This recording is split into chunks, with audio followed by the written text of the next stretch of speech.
Hi friends, কিছুদিন ধরেই আমি দেখছি লক্ষ্মী ভাণ্ডারের 500 টাকা বেড়েছে বলে কিছু কিছু আবাল মহিলারা যে রকম আনন্দে উচ্ছ্বাসিত হয়ে পড়ছেন।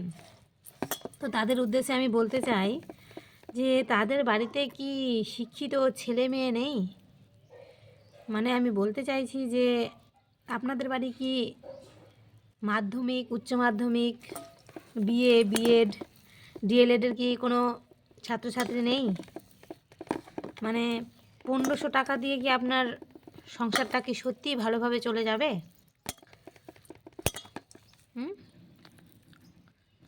আপনি 1500, আপনার মাধ্যমিক পাশের যদি ছেলে বাড়িতে থাকে তাহলে সে 1500, তো সেটাতে কি তার হাত খরচা কিংবা আপনার সংসারটা কি চলে যাবে?